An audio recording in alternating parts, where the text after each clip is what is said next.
감사합니다. 축복합니다. 상상만 해도 기쁘지 않습니까? 시원한 가을, 오곡백과가 무르익어 가는 가을. 이제 아침 저녁으로는 조금 선선해진 것 같습니다. 오늘은 9월 달 9월 첫 번째 주일입니다. 오늘 여러분들하고 나누고 싶은 말씀은 우리가 과연 제자인가 아니면 무리인가 라는 것입니다. 오늘 본문 말씀에 보면 예수님께서 지금 길을 걸어가고 있는데 수많은 무리들이 따라오고 있어요.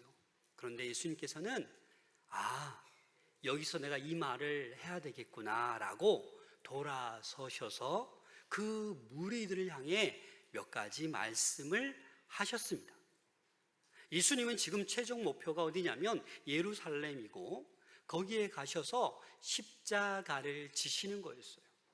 그래서 나를 따라오는 이 무리들이 정말 내가 최고 마지막 종착지가 어딘지를 알고 정말 내가 어느 길을 가는지 알고 따라오기를 원하셨습니다. 우리는 보통 많은 무리들이 따라오면 기분이 좋습니다. 나를 이렇게 많이 따라오네? 하지만 예수님은 기뻐하시기보다 그냥 뭐 하나 또 떡을 줄까? 물고기를 줄까? 병을 고쳐주실까? 아니면 또 기적을 베풀어 주실까? 귀신을 쫓아내 주실까? 이런 단순한 호기심으로 많은 무리들이 예수님을 따라가고 있었습니다. 오늘 25절 말씀에 보면 수많은 무리가 함께 갈새 예수께서 돌이키사 이르시되, 다시 돌아선다는 거예요. 자, 가던 길을 멈추고 그 수많은 무리들에게 외치는 거예요. 나를 따라오려거든 무리가 되지 말고 참 제자가 되어야 한다라는 거예요. 그래서 오늘 본문 말씀을 가만히 묵상해서 읽어보다 보면 계속 반복되는 단어가 있어요. 그게 뭐냐? 능히 내 제자가 되지 못하고.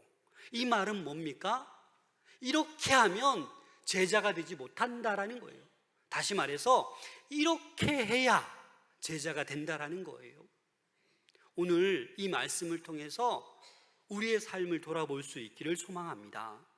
그냥 뭐 하나 바라보고 그냥 예수님을 아무 생각 없이 따라가는 그 무리에 지나지 않는지, 아니면 이 십자가의 길을 따라간 후에 그 최고의 영광이 무엇인지를 알고 이 길을 참된 제자가 되어서 내가 지금 따라가고 있는지 우리 스스로를 돌아볼 수 있는 은혜의 시간 될 수 있기를 소망합니다. 먼저 예수님께서는 나를 따라오려거든 조건을 주셨어요. 이런 사람이 나를 따라오는 참된 제자다라고 말씀하고 있습니다. 먼저 첫 번째는 참 제자가 되려면은 우선순위를 바로 세워야 합니다. 우리 26절 말씀 함께 읽겠습니다. 시작. 무릇 내게 오는 자가 자기 부모와 처자와 형제와 자매와 더욱이 자기 목숨까지 미워하지 아니하면 능히 내 제자가 되지 못하고. 이 말씀을 문자로 보면 오해하는 사람이 많아요. 또 어떤 사람은 나 교회 안 나가. 아니 자기 형제, 자기 부모를 미워하라고 가르치는 교회에 내가 왜 나가냐고 이렇게 말하는 분들이 있어요. 오늘 이 미워하다라는 말은 문자적으로 부모와 가족을 미워하라는 말이 아니에요. 이 미워하다라는 미세오라는 헬라어 이 원어를 보면 덜 사랑하다라는 의미가 있어요. 다시 말해서 무슨 말입니까? 내 부모와 내 자녀와 내 처자와 너 자신을 어떻게 하라고요? 덜 사랑하라고요. 미워하는 게 아니라. 다시 말해서 예수님을 가장 사랑하라는 거예요. 그런 다음에 부모도 형제도 자기 자신도 사랑하라는 거예요. 그래서 이 말을 문자적으로 오해하시면 안 돼요. 왜냐하면 예수님께서는 출애굽기 20장 12절에 이렇게 말씀하셨어요. 내 부모를 공경하라. 십계명이잖아요. 이게 하나님의 뜻이에요. 디모데전서 5장 8절 함께 읽겠습니다. 시작. 누구든지 자기 친족, 특히 가족을 돌보지 아니하면 믿음을 배반한 자요 불신자보다 더 악한 자니라. 그렇습니다. 하나님께서는 내 부모를 공경하고 자기 가족을 돌보기를 원하세요. 그렇지 않으면 불신자보다 더 악한 자라고 말씀하고 있는 거예요. 그래서 참된 제자가 되려면 우선순위가 분명해야 된다. 누구를 제일 사랑해야 된다고요? 예수님을 가장 사랑할 수 있어야 된다라는 것입니다. 오늘 26절 말씀을 다시 한번 우리말 성경으로 함께 읽어보겠습니다. 시작. 누구든지 내게 오면서 자기 부모와 자기 생명일지라도 나보다 더 사랑하면 내 제자가 될 수 없다. 이해가 되십니까? 나보다도 더 사랑하는 것이 있어서는 안 된다라는 거예요. 그게 가족이든 너 자신이든 명예든 물질이든 권력이든 무엇이든지 간에 나보다 더 사랑하면 제자가 될 수 없다라고 말씀하고 있는 겁니다. 그래서 우리는 우선순위에 누가 있어야 돼요? 제1순위 예수님이 있어야 된다라는 거예요. 그런데 우리의 현실은 어떻습니까? 미국의 한 연구 조사를 보니까 신앙인들의 교인들의 40% 이상이 주일 예배 참석 여부를 주중의 스케줄과 자기 몸 컨디션에 따라서 결정한다고 해요. 다시 말해서 10명 중에 4명은 스케줄이 바쁘네, 오늘 교회 못 가. 내 몸 컨디션이 조금 안 좋네, 주일 성수 못해. 이런다라는 거예요. 내 상황과 내 기분에 따라서 예배를 드리고 말고를 결정한다라는 거예요. 그러나 주님은 이렇게 말씀하십니다. 나를 따라오려거든 가장 먼저 나를 사랑해라. 하나님은 우리가 예배하는 것을 가장 기뻐하십니다. 그래서 안식일을 기억하여 우리는 거룩히 지켜야 합니다. 근데 우리의 현실은 주일날 가족 모임이 있어요. 동아리 모임이 있어요. 취미 생활이 있어요. 그러면 아무렇지도 않게 예배를 빠지고 그 취미 생활하러 간다라는 거예요. 모임을 하러 간다라는 거예요. 그런 분의 우선순위는 뭐예요? 취미 생활이 우선순위예요. 모임이 우선순위예요. 이런 분들은 참된 제자라고 할 수 없다라는 거예요. 무리 중에 한 사람이다라는 겁니다. 여러분, 가족이 예수 믿는 것을 반대하는 경우가 있어요. 예전엔 그런 거 많았잖아요. 그런데 맞아가면서 핍박받아가면서 교회에 가는 거예요. 예수 믿으면 재산을 빼앗길 수도 있는데 그냥 예수를 믿는 거예요. 예수를 믿으면 죽인다고 협박을 해도 그 협박을 두려워하지 않고 예배의 자리에 나가는 거예요. 여러분 혹시 신앙생활하면서 예배 드리면 너 죽인다? 라는 협박 받아보신 분? 네, 저밖에 없네요. 저는 협박을 받아봤어요. 군생활 2등병 때 제가 이제 교회 다니는 게 소문났어요. 주일날 꼬박꼬박 교회 가는 게 소문났어요. 그런데 중대에 소문이 났어요. 저 모 병장이랑 근무 서면 큰일 난다. 위험한 사람이다. 그런데 그분과 근무를 같이 서게 됐어요. 한밤에. 역시나 근무를 서는데 아무 말 하지 않고 대검이 있잖아요. 대검을 탁 꺼내더니 그 나무가 하나 있었는데 막 던져 맞추는 거예요. 탁 꼽히고 막 이렇게. 그런데 저 옆에 딱 오더니 유창근, 내 이등병 유창근, 너 내일 주일인데 일요일인데 공찰래 교회 갈래?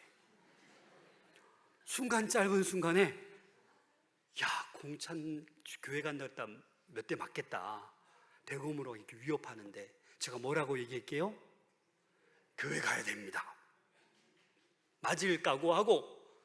그런데 이분이 아무 말 안 하고 대검을 탁 다시 들더니 한 바퀴 돌고 와서 제 앞에 딱 오더니 우리 어머니 교회 권사님이야. 우와. 그리고 한마디 더, 너 종교 생활해, 교회 가, 내가 책임질게. 저는 아마 그때 짧은 시간이었지만 목숨 걸었기 때문에 하나님의 은혜로 이 자리에 있는 것 같습니다. 여러분, 우리는 그런데 자그마한 핍박이 와도 그냥 우리는 예수님을 떠나요. 신앙생활하다가 조금만 힘들면 그냥 예수님을 떠나요. 정말 진정한 가치를 맛보지 못하고 공포 때문에, 두려움 때문에, 손해 때문에 지속적으로 신앙생활을 못하는 거예요. 왜 그렇습니까? 우선순위를 예수님께 두지 못했기 때문입니다. 또 오늘 본문 말씀에 보면 두 번째로 이렇게 말씀하십니다. 27절 함께 읽겠습니다. 시작. 누구든지 자기 십자가를 지고 나를 따르지 않는 자도 능히 내 제자가 되지 못하리라. 능히 내 제자가 되지 못하리라. 어떤 사람이 자기 십자가를 지고 나를 따르지 않는 사람은 제자가 아니다라는 거예요.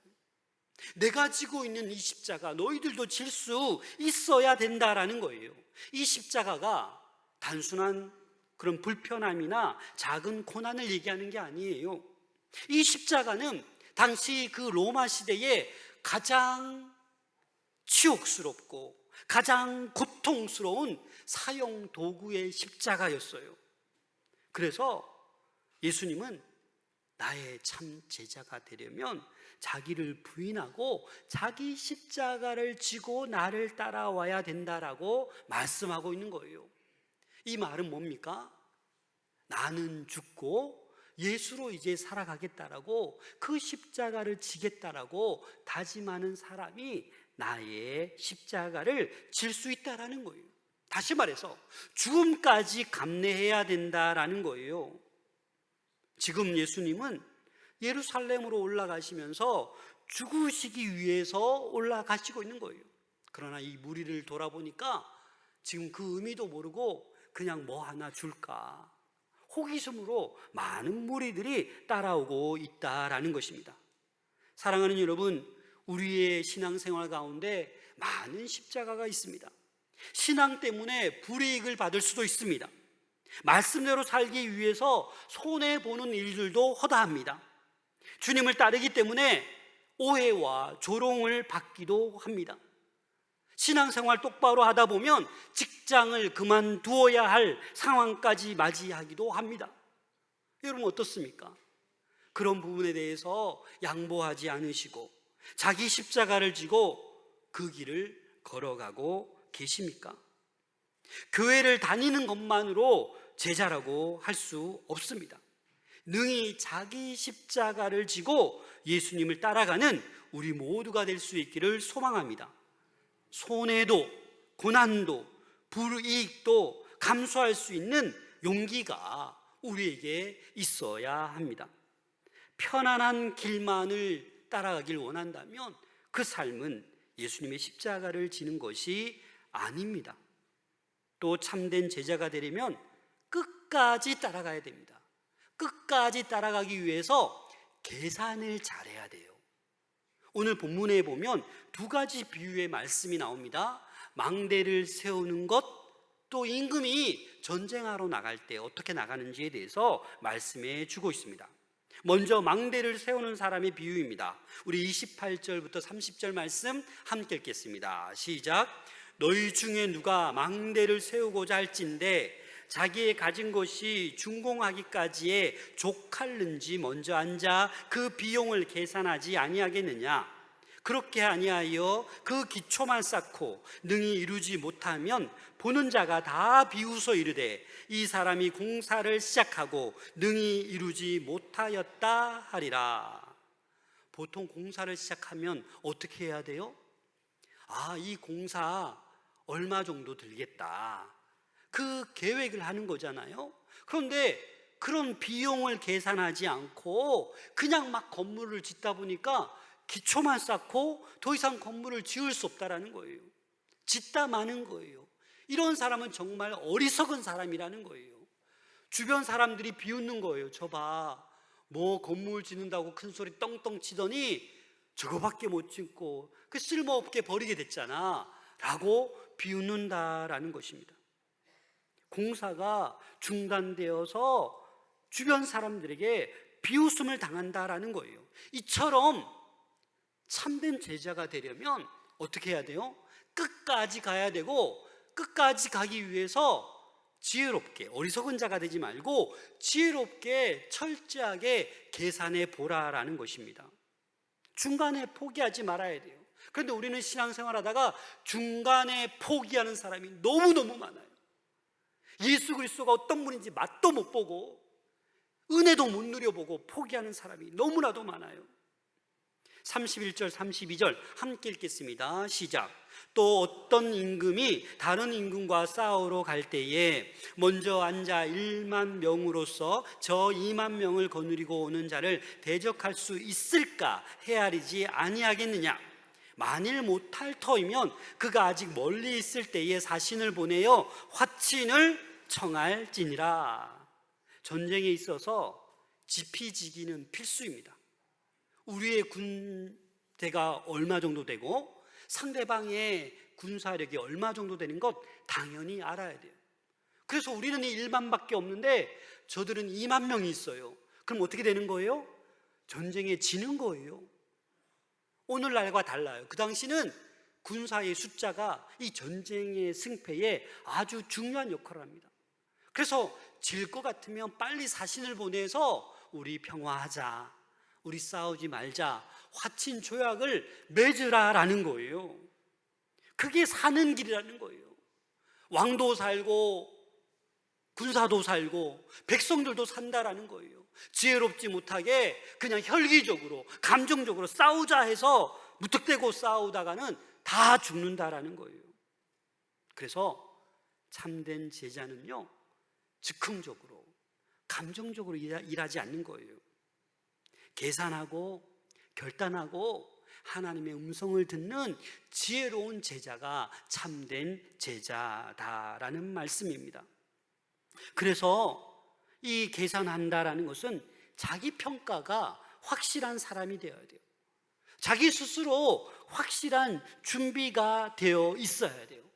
내가 그냥 뭐 하나 하나님 믿으면 뭐 하나 떡 하나 얻어 먹을까?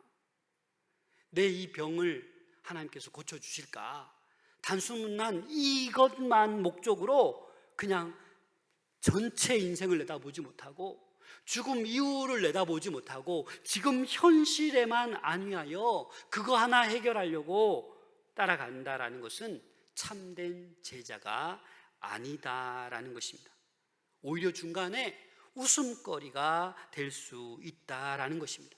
그래서 우리는 자신의 힘, 자신의 지혜를 의지하기보다는 어떻게 해요? 주님께서 우리에게 지혜를 주시도록, 주님께서 우리와 함께 할 수 있도록 자기를 부인하고 그 십자가를 질 수 있어야만 합니다. 독일의 신학자 디트리 본헤퍼가 이런 말씀을 하였습니다. 우리 한번 같이 읽겠습니다. 시작. 값싼 은혜는 은혜가 아니다. 값비싼 은혜는 우리를 그리스도를 따르는 길로 부른다. 여러분 쉽게 이해가 안 되죠? 여러분 우리가 받은 은혜는요 값싼 은혜가 아니에요. 그런데 값싼 은혜를 이게 생각하는 사람들이 있어요. 회개도 하지 않으면서 용서받기를 원해요. 헌신도 하지 않으면서 구원함을 받기 원해요. 이게 값싼 은혜예요. 제자도가 없는 믿음이에요. 값비싼 은혜는 우리의 생명을 걸고 우리의 목숨을 걸고 그 길을 따라가는 거예요. 그 십자가의 그 길을 따라가는 거예요. 그리스도를 따라가는 거예요. 그게 뭐예요? 값비싼 은혜인 것입니다. 예수님께서 저와 여러분들을 위해서 생명을 내어주셨어요. 십자가에서 죽으시고 저와 여러분들을 살려주셨어요. 그래서 우리가 그 은혜를 안다면 우리도 어떻게 하는 거예요? 그 예수님이 걸어가신 그 길을 따라가는 거예요. 그 길은 편안한 길이 아니에요. 넓은 길이 아니에요. 좁은 길이에요. 하지만 우리가 참된 제자가 되기 위해서는 그 길을 따라가야 하는 거예요. 우리의 헌신과 우리의 희생을 요구하고 있다라는 것입니다. 신앙은 순간의 감정이 아닙니다. 평생 결단하고 그 길을 따라가는 거예요. 끝까지 계산하고 끝까지 주님을 따라가는 그 사람이 참된 제자인 것입니다. 이번 주간에 제자훈련 학교가 시작됩니다. 여러분들 주저하지 마시고 이 제자의 삶이 어떤 것인지 말씀으로 훈련받고 배울 수 있기를 소망합니다. 마지막으로 참된 제자가 되려면 33절에 이렇게 말씀하고 있습니다. 33절 함께 읽겠습니다. 시작. 이와 같이 너희 중에 누구든지 자기의 모든 소유를 버리지 아니하면 능히 내 제자가 되지 못하리라. 다시 반복됩니다. 능히 내 제자가 되지 못하리라. 어떻게 하면? 자기의 모든 소유를 버리지 아니하면. 이 말씀은 무슨 말씀입니까? 자기의 모든 소유를 포기하지 아니하면, 이런 거예요. 거의 결론적으로 우리에게 말씀해 주고 있는 것입니다. 사랑하는 여러분, 우리는 내가 가지고 있는 것을 내 것이라고 착각합니다. 그래서 내가 붙잡고 있는 마음, 소유욕, 집착을 버리지 못해요. 내려놓지 못해요. 모든 것이 하나님께서 주신 것이고 하나님의 은혜인 것을 우리는 잊어버려요. 내가 노력해서 내 힘으로 내 지식으로 내가 이 모든 걸 이루었지, 내가 했지라는 그런 교만에 빠질 때가 많아요. 하지만 모든 것이 하나님의 것임을 인정하고 내려놓을 수 있어야 돼요. 우리 인생의 참된 주인은 하나님이시다라는 것을 고백할 줄 아는 사람. 이 소유가 내 것이라고 하지 않고 하나님께서 주신 것이라고 인정하고 내려놓을 줄 아는 사람을 얘기하는 거예요. 그래서 그리스도를 위하여 전적으로 봉사할 수 있는 사람, 무엇이든지 포기할 수 있는 사람, 그것이 가족이든 그것이 경제적인 부분이든 포기할 줄 아는 사람이 참된 제자다라는 것입니다. 재물도 명예도 지위도 가치 있는 것이 맞아요. 그러나 이러한 것들보다 더 가치 있는 것이 뭐예요? 우리 주님이십니다. 예수 그리스도가 최상의 우리 인생에 가치 있는 줄로 믿으시길 바랍니다. 그래서 우리는 나눠주고 버리는데 익숙해야 돼요. 움켜쥐고 나누지 못하려고 하는 그런 세상적인 삶을 우리는 포기해야만 합니다. 자기 자신의 부귀영화, 쾌락을 위해서 재산을 축적하고 자기만을 위해 살아가던 그러한 삶을 우리는 청산할 수 있어야 됩니다. 오히려 하나님의 영광, 하나님의 나라, 하나님의 뜻대로 우리의 명예, 우리의 권력, 우리의 재물, 우리의 건강을 사용할 수 있는 사람이 참된 제자다라는 거예요. 모든 소유가 자기 것이라고 하지 않고 하나님께서 다 주신 것이라고 고백할 줄 아는 사람. 그래서 사랑하는 여러분, 우리는 우리가 가지고 있는 그런 모든 생각을 내려놓아야 돼요. 세상적인 욕심을 내려놓아야 돼요. 세상적인 계획, 목적 다 내려놓아야 돼요. 나의 가치관, 나의 인생관, 나의 철학, 나의 이념을 내려놓을 수 있어야 돼요. 근데 우리는 신앙생활을 오래 했다고 하면서도 이념을 내려놓지 못해요.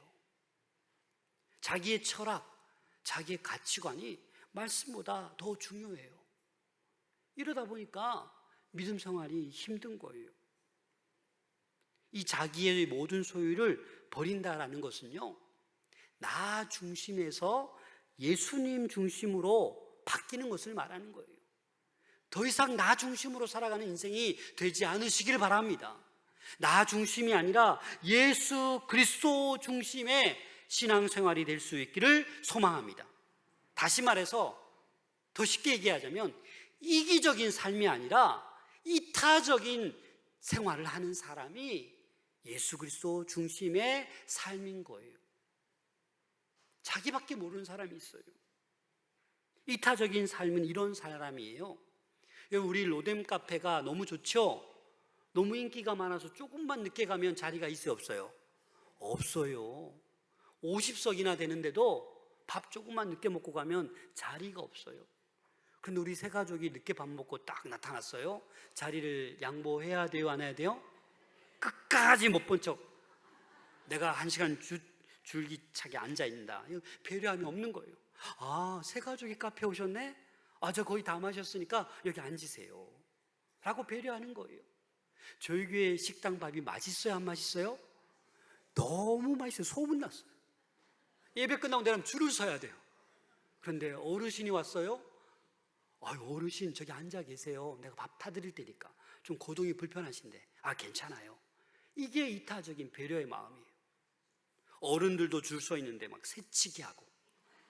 이거 배타적인 마음이 아니라 이기적인 마음이에요. 우리 배려의 삶을 살아야 돼요. 그게 참된 제자로서 십자가의 길을 걸어가는 거예요. 엄청난 죽음을 강요하는 게 아니에요. 작은 것부터 우리가 나 중심이 아니라 예수님 중심으로, 이기적인 삶이 아니라 이타적인 삶을 살아가는 것이 오늘 하루 십자가를 지는 참된 제자의 길인 줄로 믿습니다. 그래서 본문은 여기에서 마치지 않고 이타적인 삶의 좋은 본을 보여주고 있습니다. 바로 이어지는 게 바로 소금을 얘기하고 있어요. 소금은 어찌 보면 이 이타성으로 인하여 가치를 인정받는 그런 소금이라는 말씀을 하고 있는 거예요. 우리 34절 35절 함께 읽겠습니다. 시작. 소금이 좋은 것이나 소금도 만일 그 맛을 잃으면 무엇으로 짜게 하리요? 땅에도 거름에도 쓸데없어 내버리느니라. 들을 귀가 있는 자는 들을지어다 하시니라. 여러분, 소금의 기능이 뭡니까? 내가 녹아져서 짠맛을 내야 돼요. 내가 녹아져서 어떤 그 신선함을 유지할 수 있게 해주는 거예요. 그냥 소금 그 덩어리로 가만히 있으면 아무런 쓸모가 없다라는 거예요. 그냥 내버려지게 된다라는 거예요. 그래서 예수님의 제자라고 하면서도 예수님보다 가족이 더 중요해요. 예수님보다 자기 목숨이 더 중요해요. 예수님보다 알량한 돈, 얼마 되지도 않는 그 돈이 더 중요해요. 이것은 짠맛을 잃어버린 그런 소금과도 같은, 그냥 예수님께서 귀하게 보지 않는 그런 삶이 된다라는 것입니다. 사랑하는 여러분, 우리의 인생이 얼마 남아있는지 알 수 없습니다. 그렇잖아요? 언제 멸망이, 지구의 종말이 올지 아무도 모릅니다. 따라서 우리는 들을 귀가 있는 자는 들을지어다. 그래서 이 소금의 말씀, 십자가의 길을 걸어간다라는 것, 참된 제자가 된다라는 것은 내가 녹아지고 헌신하고 희생하는 삶이다라는 것을 기억할 수 있기를 소망합니다. 어느 한 선교사님이 계십니다. 제가 너무나도 잘 아는 선교사님이십니다. 이분은 주변 사람들이, 야, 이분은 복 받았어, 돈을 끌어모아, 가만히 앉아서 돈이 막 굴러 들어와요, 그런 분이었어요. 그런데 이분이 갑자기 그 사업을 내려놓고 주의 길을 가겠노라고 신학을 공부해서 신대원을 가셨습니다. 그리고 영등포에 가면 광야교회라고 노숙자 하는 교회가 있는데 거기서 좀 또 헌신하시다가 탄자니아로 선교를 나가셨어요. 그것도 탄자니아의 오지 가운데 오지. 그래서 이분은 물질도 좀 있으니까 그 물질을 다 쏟는 거예요. 후원받아서 쏟고 자기 물질을 쏟고, 자녀도 3명이나 있는데 자녀 그냥 내버려 두고 부부가 탄자니아 간 거예요. 여러분도 아실 거예요. 우리 교회 오셨던 탄자니아 정재용 선교사님이십니다. 그런데 죽을 고비를 몇 번 이렇게 경험하시고 몸이 너무 안 좋아서 탄자니아 선교를 현지인에게 다 넘기고 그냥 오셨어요, 한국으로. 그리고 좀 회복되자마자 가만히 계시지 않고 또 미얀마로 가셨어요. 미얀마에 가서 언어를 먼저 다 열심히 공부하고 이제 또 오지로 가려고 찾는데 하나님께서 7번이나 막으시다라는 거예요. 이게 뭐지? 왜 이렇게 자꾸 막히지? 그래서 7번 막으시니까 여보, 우리 한국으로 돌아갑시다. 딱 돌아오셨는데 건강검진을 했는데 부인 최원숙 선교사님께서 대장암이 발견된 거예요. 작년 11월에 수술 잘하고 지금 잘 회복되고 있습니다. 그래서 이렇게 고백하는 거예요. 하나님께서 미얀마 7번 막으신 이유가 있구나. 그렇잖아요. 거기서 머물러서 어떻게든 막 했으면 이 대장암이 커져서 목숨에 위협이 있을 텐데, 그래서 지금 잘 수술하고 회복되고 잘 회복되면 또 이 선교지로 떠나려고 하는 그 마음을 가지고 계신 거예요. 사랑하는 여러분, 우리의 인생이 선교사처럼 목회자처럼 모든 걸 쏟아놓고 목숨 걸고 그렇게 하지 않을지라도 정말 우리가 참된 제자, 희생적이고 헌신하고 배려하고 남을 위한 삶을 살아갈 수 있는 우리 모두가 될 수 있기를 소망합니다. 주님은 우리에게 이렇게 말씀하는 거예요. 내려놓아라, 포기해라. 그래야 내 제자가 될 수 있다. 그 알량하게 가지고 있는 그 자존심, 그 재물, 그 명예 다 네 건 줄 아느냐? 아니다. 다 내가 준 거다. 사랑하는 성도 여러분, 예수님을 따른다는 것 뭐 하나 기대하면서 그냥 교회에 나오는 거 아니에요. 참된 제자의 길은 우선순위를 예수님께 두는 것입니다. 크던 작던 자기 십자가를 지고 끝까지 계산하며 중도에 포기하지 않고 주변 사람들에게 비웃음거리가 되지 않는 거예요. 모든 소유를 내려놓는 것입니다. 걸어가시다가 무리를 향해 뒤를 돌아보시면서 참된 제자의 조건이 이런 거다 말씀하셨던 주님, 오늘 이 시간도 저와 여러분들에게 말씀하십니다. 너희들 계속해서 무리로 살아갈래? 아니면 참된 내 제자가 될래? 그리스도의 이 십자가의 길은 죽음의 길 같지만, 힘든 길 같지만 마침내는 뭐예요? 사는 길이에요. 그것도 영원히 사는 길이에요. 마태복음 19장 29절 말씀 함께 읽겠습니다. 시작. 또 내 이름을 위하여 집이나 형제나 자매나 부모나 자식이나 존토를 벌인 자마다 여러 배를 받고 또 영생을 상속하리라. 아멘. 영생, 영원한 생명을 선물로 상속받을 줄로 믿습니다. 그래서 참된 제자의 길을 기쁨으로 걸어갈 수 있는 저와 여러분들 될 수 있기를 소망합니다. 기도하겠습니다.